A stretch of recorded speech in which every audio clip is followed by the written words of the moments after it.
लोगों को हम नए तरीके से नए प्रश्न बताते हैं। आज जो है कि तराजू से भी सरल पॉइंट बताएंगे। चलो आ जाए, अब बंद करो मोबाइल, क्वेश्चन को केवल समझो। विधिवत जो बहुत बड़े बड़े सवाल हुआ करते थे, आज हम एकदम छोटे सवालों में बताएंगे। जैसे क्वेश्चन क्या कहता है कि एक आयत है, आयत की लंबाई, प्रश्न कहता है कि आयत की लंबाई में 20% की वृद्धि कर दी जाए, 20% की वृद्धि कर दी जाए और उसी आयत की चौड़ाई में 10% की वृद्धि कर दी जाए, तो इस प्रकार से क्षेत्रफल में कितने प्रतिशत की वृद्धि होती है ना।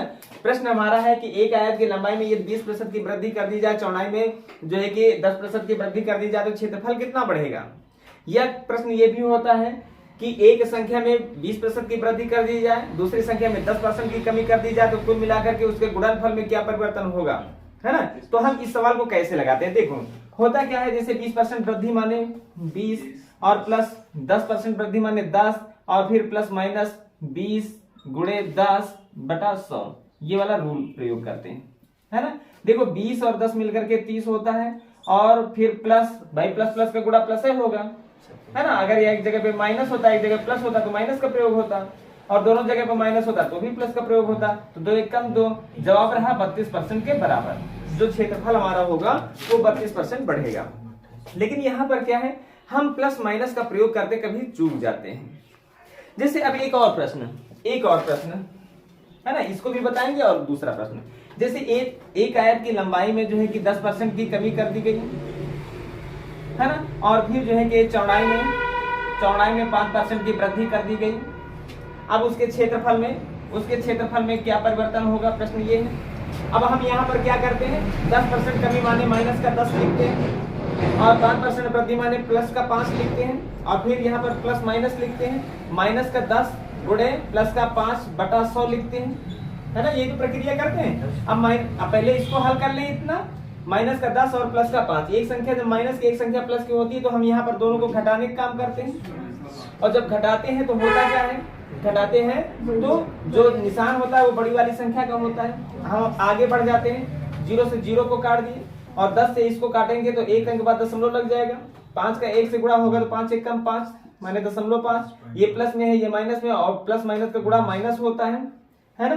तो ये 5 से ये आधा, ये क्या करना है दोनों को। अब देखो दोनों माइनस के हैं तो दोनों जब माइनस के होते हैं तो संख्याएं जुड़ जाती हैं, जुड़ी, ये 5 है और ये आधा है माने 5.5 हुआ, और जो चिन्ह होता है वो माइनस का ही रहता है। कहने का मतलब है क्षेत्रफल में क्या होगा, 5.5% की कमी होगी, है ना। यहाँ पर हम चिन्हों का जो है कि गुणा भाग करने में थोड़ा सा गलतियां कर सकते हैं, इसके लिए तुम्हें हम एक तरीका बता रहे हैं।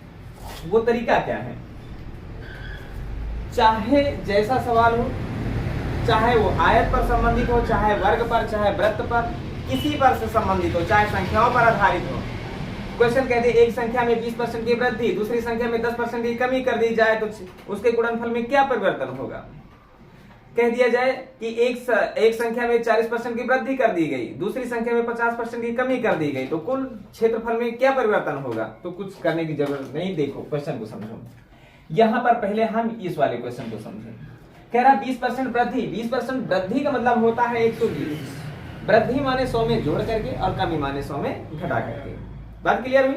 दूसरा कह रहा 10% वृद्धि, 10% वृद्धि माने 110 और बटे में सीधे 100 कर देना है, 100 कर देना है, 0 से 0 कटा, 0 से 0 कटा। अब इनका गुणा 132 के बराबर है। देखो 100 से कितना बढ़ा, 32 बढ़ा, यही तुम्हारा जवाब रहा। सबसे सरल तरीका, इससे सरल तरीका कुछ मिलने वाला है नहीं। फिर देखो इस क्वेश्चन को लगाने, ये 10% कमी, 10% कमी का मतलब क्या, 90, क्लियर हुआ 90, और ये 5% कमी माने 95, और नहीं वृद्धि माने 105। अच्छा बटे 100 बाद में कर लेना, बटे 100 बाद में कर लेना, ठीक है, बटे 100 बाद में कर लेना, पहले गुणा फिर बटे 100 का मतलब होता है 2 अंकों बाद दशमलव लगा देना, क्लियर है। अब यहाँ पर देखो, यहाँ पर 0 तो 0 है, 9 से गुणा होगा, 9 से 45, 9 एक कम 9, क्लियर, और 100 से भाग करने का मतलब दशमलव यहाँ पर। ये 100 से कितना कम है, अब देखो 100 से कितना कम है, 6.5 नहीं कम है, 5.5 कम है, 5.5 कम है ना। अगर कम है तो हम कहेंगे कमी हुई है, अगर 100 से बढ़ा तो कहेंगे जितना बढ़ा उसे हम उतने प्रतिशत वृद्धि मानेंगे, और जितना कम माने। बात क्लियर हुई। अब यहाँ पर 5.5 कम है तो 5.5% की कमी मानेंगे। बात क्लियर है? चलो अच्छा एक और क्वेश्चन को समझ लेते हैं, और इससे सरल तुमको तरीका वो नहीं लगेगा जो प्लस माइनस पहले सूत्र पर आधारित बता रहे थे, वो इससे सरल तरीका नहीं है, इसलिए उस तरीका को भूल करके इस तरीके को अपना लो। फिर क्या कहता है, एक संख्या में 15% की कमी कर दी गई, और दूसरी संख्या में जो है कि 20% की वृद्धि कर दी गई। तो कुल मिलाकर के गुणनफल में क्या परिवर्तन हुआ का मतलब है कितने परसेंट की कमी आई या कितने परसेंट की वृद्धि हुई। अब हमें वृद्धि और कमी हमें क्लियर नहीं है, तो हमको क्या करना है, 15% कमी माने 85 हो गया, 20% वृद्धि माने 120 हो गया। अच्छा कभी ये क्वेश्चन ऐसे नहीं लगा देना, है ना, कि 15% घटा 20% बढ़ा, जवाब रहा 5%, ऐसे कभी नहीं कर देना। क्लियर है कि 20 बढ़ा 15 घटा, इसका मतलब 5 है तो बढ़ा, है ना, ये जवाब ये ऑप्शन में रहता है, फिलहाल ये नहीं कर देना। ठीक है, हमने कहा 15% कमी माने 85 और 20% वृद्धि माने 120, और दोनों का गुणा कर लेते हैं और बटे में 100 कर देते हैं। 0 से 0 कट गया, 5 से इसको काट दो भाई, 5 दूनी 10, तो 5 से इसको काटोगे 17 और 2 से काटोगे 2 6 के 12। अब क्या करना है, 17 का 6 से गुणा, 6 7 42, हासिल 4 हो गया, 6 कम 6 4 10, जवाब रहा किसके बराबर, देखो 100 से कितना बढ़ा, 2 बढ़ा, अर्थात गुणनफल में 2% की वृद्धि होगी। बोलो सवाल समझ में आया? शशि आ गया? अभिषेक समझ में ना आया हो तो फिर से बताएं। फिर एक क्वेश्चन क्या हुआ, अच्छा यहीं पर सुनो, यहीं पर एक और क्वेश्चन, वर्ग कह रहा है, वर्ग की प्रत्येक भुजा में 20% की वृद्धि कर दी गई, 20% की वृद्धि कर दी गई, तो उसके क्षेत्रफल में कितने परसेंट का परिवर्तन हुआ या कितने परसेंट उसका क्षेत्रफल बढ़ा।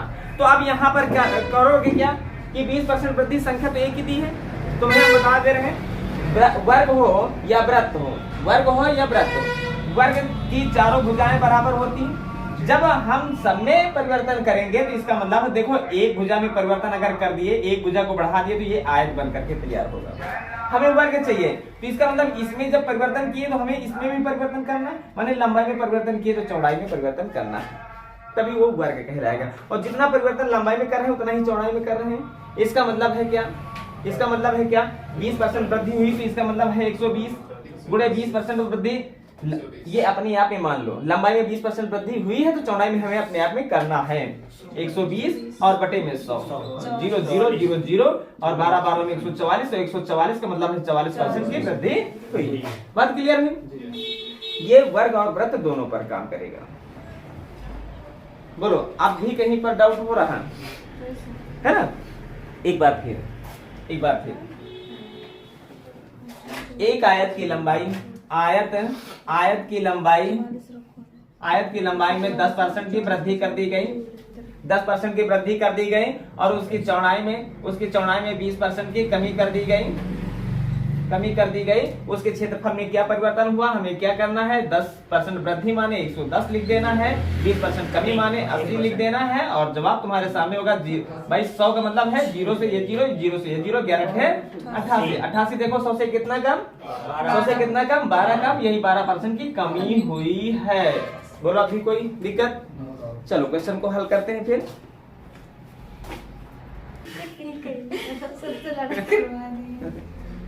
चलो कह रहा, एक व्यक्ति की आय पहले 10% बढ़ी और फिर सुना कुछ दिनों के बाद 30% बढ़ गई, तो इस प्रकार से उसकी आय में कुल कितने परसेंट का परिवर्तन या कुल कितने परसेंट की वृद्धि हुई, यही तो कह रहा। तो पहले 10% बढ़ी का मतलब क्या होगा, 110, फिर 30% बढ़ी का मतलब 130 होगा, और फिर बटे में 100, है ना, 0 0 काटेंगे, 0 0। आप क्या करना है, 13 का 11 से गुणा ही करना है, और गुणा करते हैं 13 कम 13 और फिर 13 कम 13, 1 हासिल 14, कहने का मतलब 100 से कितना बढ़ा, 43 बढ़ा, यही 43% की वृद्धि हुई, है ना। लिखो अगला प्रश्न। चलो देखें, कह रहा एक समांतर चतुर्भुज के आधार में 25% की वृद्धि की गई। भाई समांतर चतुर्भुज के आधार में 25% वृद्धि, 25% वृद्धि का मतलब है 125, है ना, 125। और उसके बाद क्या कह रहा है, जबकि उसके आधार के से जो ऊंचाई होती है उसमें 10% की कमी की गई, 10% कमी माने 90, और बटे में हमको 100 करना है ना, 100 करना है। भाई 0 से 0 को काट दिए। अब हमको 10 से काटना, 10 से कोई संख्या नहीं कट रही, चलो 10 से बाद में भाग कर लेंगे, है ना, पहले तो गुणा कर लिया जाए। 9 से 9 बचे 45 हासिल 4 हुआ, 9 दूनी 18, 18 4 22 हुआ, और फिर 9 एकम 9 2 11 हुआ, है ना। 10 से भाग करोगे दशमलव यहाँ पर लग जाएगा। देखो ये 100 से कितना बढ़ा, तो 12.5 बढ़ा, और बढ़ा है तो इसका मतलब 12.5% की वृद्धि हुई है। क्लियर हुआ? कह रहा है एक वर्ग की भुजा, एक वर्ग की भुजा, भाई देखो ये वर्ग है ना, वर्ग की इस भुजा में वृद्धि करोगे तो इस भुजा में वृद्धि करना ही पड़ेगा, अन्यथा ये वर्ग नहीं कहलाएगा। तो इसका मतलब है लंबाई में 25% की वृद्धि हो रही, तो चौड़ाई में। इसमें कह नहीं रहा एक वर्ग की भुजा में 25% की वृद्धि कर दी गई, इतनी सी बात कर रहा है। तो तुम्हें समझना है कि इसमें 25% वृद्धि, तो इसमें भी 25% वृद्धि। 25% वृद्धि माने 125, और दूसरे में भी 25% वृद्धि माने 125, और बटे में 100 करना है। बटे में 100 बाद में कर लेना, है ना। पहले 125 का 125 से गुणा कर लेते हैं, और नहीं तो अच्छा चलो ठीक है 25 से काट दीजिए, तो 25 चौके 100, तो 25 पंचे 125 काट दिए। अब हुआ क्या भाई, इन दोनों का गुणा करना है। 125 का 5 से गुणा करोगे तो 625 होगा, और 625 को केवल 4 से भाग करना, और 4 से भाग करोगे तो 4 एकम 4 22 हो गया, 4 पंचे 20 25 हो गया, 4 संग 24, बचा क्या एक बचा है, बटे में 4 कर देते हैं, है ना। तो इसका मतलब 56 सही 1/4% की वृद्धि। क्लियर हुआ? 56 सही 1/4% की वृद्धि। देखो कह क्या रहा कि एक गोले के व्यास में 10% की कमी की गई। भाई गोला है, देखो गोला है, ऐसे गोला है, और अगर उसके व्यास में इधर वृद्धि करोगे तो इधर वृद्धि करना ही पड़ेगा, अन्यथा वो जो है कि गोला नहीं बनेगा। तो इसका मतलब है दोनों तरफ जो है कि 10% की कमी की गई, दोनों तरफ 10% की वृद्धि की गई। कहने का मतलब ये हुआ कि अगर एक बार परसेंटेज दिया गया, देखो वृत्त है, वर्ग है और गोला है, इनमें एक ही बार परसेंटेज दिया होता है, और इससे तुम्हें समझना होता है। फिलहाल यहाँ पर क्या कह रहा है कि एक गोले के व्यास में 10% की कमी की गई, 10% की कमी की गई है, तो 10% कमी माने 90। अच्छा इधर कमी की गई होगी तो इधर भी कमी की गई होगी, माने इधर भी 90, और बटे में 100, है ना। 0 0 0 0 कटा 9 9 81, और 81 का मतलब 100 से ये कम है तो मतलब कमी हुई है, और कमी हुई तो कितने 100 से कितना कम है 19 कम है, माने 19% की कमी की गई है ना। क्लियर? अच्छा अब दूसरा टाइप, दूसरे टाइप को भी समझ लेते हैं हम भाई।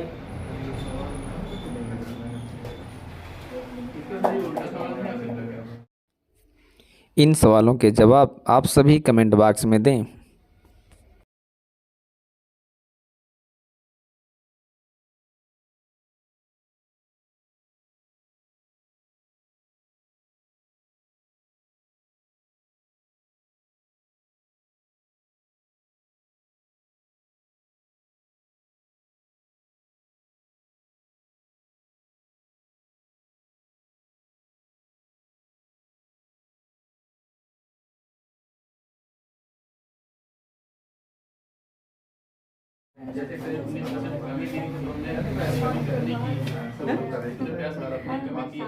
तो उसमें लंबाई चौड़ाई कुछ मानना पड़ेगा, लंबाई चौड़ाई होगी तभी तो कहेगा कि कितने की कमी हुई, कितने की वृद्धि हुई, है ना। तो उनकी लंबाई चौड़ाई कुछ दिया होगा। चलो शांत रहो तुम लोग।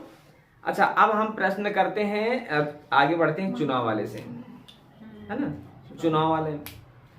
चुनाव में जो चुनाव वाले सवाल होते हैं ये काफी कठिन तब बनते हैं जब उनमें कुछ वैध वोटें और कुछ अवैध वोटों की बात करता है ना। और जब 3 प्रत्याशी हो जाते हैं तब फिलहाल हम पहले 2 प्रत्याशियों की बात करेंगे, है ना। फिर उसके बाद हम 3 प्रत्याशियों के बारे में, फिर 4 प्रत्याशी भी, कितने भी प्रत्याशी हैं और कितने भी वोटें अवैध हो, कितने भी वोटें वैध हो, इससे हमारा कोई ताल्लुक नहीं होता है। फिलहाल क्वेश्चन तराजू पर ही हल हो जाएगा।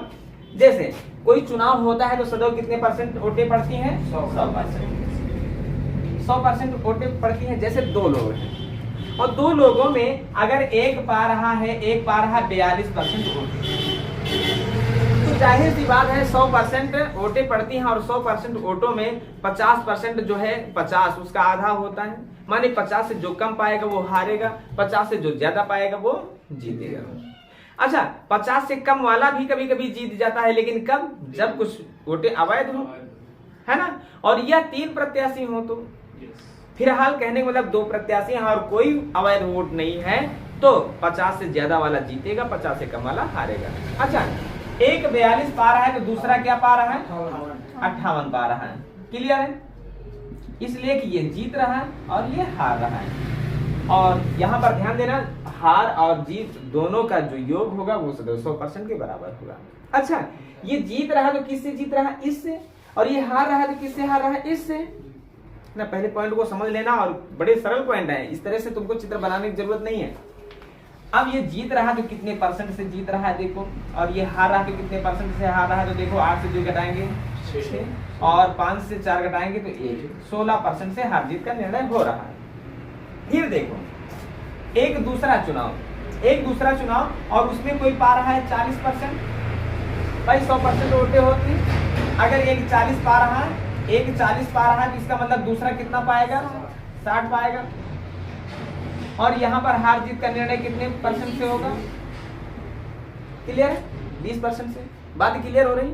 यहाँ पर तुमको कुछ दिखाना चाह रहे हैं, है ना, और क्वेश्चन को समझना है, और सारा का सारा ब्यौरा यहीं पर है। और फिर जब तराजू लगाने लगोगे तो फिर कुछ समझ में आएगा नहीं, अगर यहाँ पर तुम गलती किए समझने में तो। इसलिए यहाँ पर विधिवत समझ लो, और फिर कुछ सवाल ये बड़े नहीं होते हैं, परसेंटेज नहीं, पूरी गणित में सबसे सरल क्वेश्चन होते हैं, नहीं होते हैं, पूरी गणित में सबसे सरल प्रश्न यहीं पर बनते हैं। अच्छा, एक कह रहा है कि हम 32% पा रहे हैं, 100% वोटें होती हैं, और 100% वोटों में एक 32% पा रहा है, तो दूसरा कितने % पाएगा? कितना? 68%। क्लियर? अच्छा, इनमें दोनों में हार जीत का निर्णय कितने % से हो रहा है? तो देखिए 8 से 2 घटाएंगे तो 6, और यहाँ पर 36%। क्लियर हुआ? क्लियर हुआ? क्लियर हुआ? अब हम तुमको बता रहे हैं सरल, ये जो अंतर होता है ये है क्या? अगर 2 में से एक का परसेंटेज दिया होगा, दूसरे का परसेंटेज नहीं दिया होगा, कहेगा कैसे? सवाल कहेगा एक चुनाव में एक प्रत्याशी 42% मत पा करके 600 मतों से जो है कि चुनाव हार जाता है, तो उस इलेक्शन में कुल कितने वैध मत पड़े, या उसमें जीतने वाले को कितनी वोटें पड़ी मिली, या हारने वाले को कितनी मिली, है ना। बहुत सारे प्रश्न हो सकते हैं। तो देखो ये जो हार जीत का निर्णय है ये 16% कहां से आया? तो देखो एक 42 पा रहा है, तो ये है देखो 50 से कितना पा रहा है? 50 से कितना पा रहा है? 8 कम पा रहा है। 8 कम पा रहा है तो इसका मतलब 8 दूनी 16। ये 8 ज्यादा पा रहा है तो 8 दूनी 16। ये 10 कम पा रहा है तो 10 दूनी 20। ये 10 ज्यादा पा रहा है, किससे? 10 50 से 10। 50 से 10 ज्यादा पा रहा है, 10 दूनी 20। ये 50 से कितना? 18 कम पा रहा है तो 18 दूना 36। ये 50 से 18 ज्यादा पा रहा है तो 18 दूना 36। क्वेश्चन कैसे बनता है, क्वेश्चन को समझना है ना। एक चुनाव में 2 प्रत्याशी हैं, ए और बी। ए 30% मत पा करके जो है कि 800 मतों से चुनाव हार जाता है, तो बी को कितनी वोटें मिली, या उस मतदाता सूची में कुल कितने जो है कि वोटर थे, है ना। बहुत सारे प्रश्न उठते हैं। तो अब इस चित्र को बनाने की जरूरत नहीं है, क्वेश्चन को समझो। हमने कहा हार जीत का निर्णय ही वोटों का अंतर होता है। हार जीत का निर्णय ही क्या होता है? वोटों का अंतर होता है। और वोटों के अंतर के सामने ये वोटों का अंतर है, किनके? एक जीत रहा है, एक हार रहा है, दोनों के वोटों का अंतर है। पहले क्वेश्चन को समझ लो। 100% वोटे हैं, 100% वोटे हैं, 30% ये पा रहा है तो इसका मतलब 70% ये पा रहा है, तो इसका मतलब 40% से हार जीत का निर्णय हो रहा है। तो ये चित्र बनाने की जरूरत नहीं है। ये 40 ही लिखना है, लेकिन ये 40 चित्र बना करके नहीं, क्वेश्चन को समझ करके। कैसे? ये 30 पा रहा है तो बोलो 50 से कितना कम? 20 कम पाए तो 40 रख दो, 10 कम पाए तो 20 रख दो, 2 कम पाए तो 4 रख दो, 4 कम पाए तो 8 रख दो, जितना कम पाए उसका दुगुना रख दो।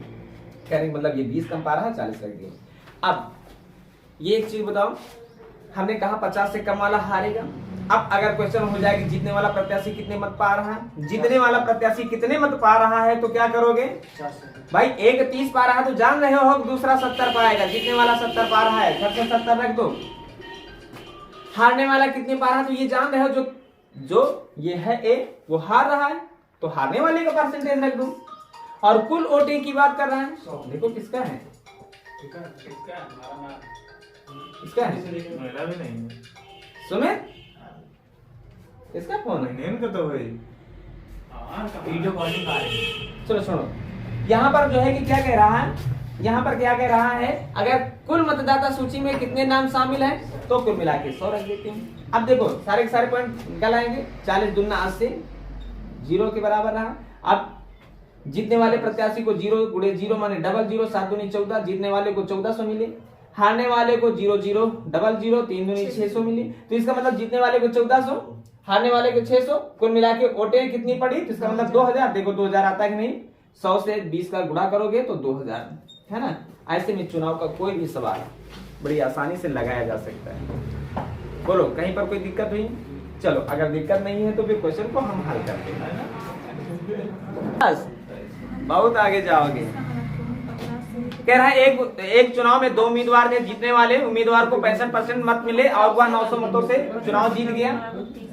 क्वेश्चन को समझो। देखो हमने कहा क्या, अब चित्र बनाने की जरूरत नहीं है, अब चित्र बनाने की कोई जरूरत नहीं है। क्वेश्चन ने कहा कि 900 मतों से हार जीत का निर्णय हुआ और जीतने वाले प्रत्याशी को 65% मत मिले। अब इस 65 को तुम्हें देखना है, ये 65 100 से 50 से कितना ज्यादा, 50 से कितना ज्यादा। अगर 15 ज्यादा तो कितना रखोगे, 15 ज्यादा 30 रखो, 30 ज्यादा हो 60 रखो, 60 ज्यादा हो 120 रखो, 10 ज्यादा हो 20 रखो, 5 ज्यादा हो 10 रखो, जितना ज्यादा उसका दुगना रखो। फिर आप यहाँ पर 50 से 15 ज्यादा, 15 ज्यादा माने 30 रखो। अब देखो अगर कहे जीतने वाले प्रत्याशी को कितने वोट मिले, हारने वाले प्रत्याशी को कितने वोट मिले, मतदाता सूची में कुल कितने नाम दर्ज हैं, तीनों के तीनों प्रश्न हो सकते हैं। फिलहाल यहाँ पर आज ये प्रश्न हुआ है ना, ये प्रश्न हुआ, लेकिन ये भी प्रश्न हो सकते हैं। तो देखो मतदाता सूची में कुल कितने नाम दर्ज हैं, तो 100 रख दो, इसलिए 100% वोटें होती हैं। अब जीतने वाले की बात करें, जीतने वाले की बात करें तो 65% रख दो। हारने वाले की बात करें, जान रहे हो 100% वोटें होती, 65% एक को मिली तो दूसरे को 35%, ये हारने वाला है। क्लियर है? आप देखो 30 से इसको काटोगे, 30 3 90। अच्छा 900 है कि 9000 है, 900 वोट है ना, 0 का 0। और क्रिया में आप गुणा करते हो, 100 का 30 से गुणा करोगे, कहने का मतलब है 3000 वोटें पड़ी या 3000 मतदाता शामिल हैं। और जीतने वाले को कितना मिली, इससे गुणा कर दो, 0 का 0 और 3 25 15 और 1 हासिल, 3 18 1 19। जीतने वाले को 1950 मिली। हारने वाले को कितना मिला, 0 का 0, 3 25 15 और 3 3 का 9, 1 हासिल 10। और दोनों का जोड़ कुल वोटों के बराबर होना चाहिए। बोलो सारे के सारे जवाब सही रहे, है ना। चलो हल करते हैं।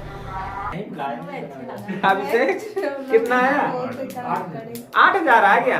8000 जो आंसर है क्या, 8000 आंसर है? चलो भाई क्वेश्चन क्या कह रहा है, कह रहा है कि एक चुनाव में 2 प्रत्याशी हैं, 2 उम्मीदवार हैं, जिनमें से जीतने वाले को 60% मिली वोटें और वह कितने वोटों से, 6000 वोटों से जीत गया। 6000 नहीं 1600 है क्या, 1600 वोटों से चुनाव जीत गया, 1600 वोटों से चुनाव जीत गया। अच्छा जीतने वाले को मिली कितनी, 60%, और 60 50 से कितना ज्यादा, 10 ज्यादा, कितना रखे, है ना। और कुल मतदाता सूची की बात कर रहा है, चाहे इसे इसको काटो चाहे इसे इसको काटो, फिर हम इसको इससे काट देते हैं और क्रिया में गुणा होगा, 0 0 16 5 8 8000 क्या हुआ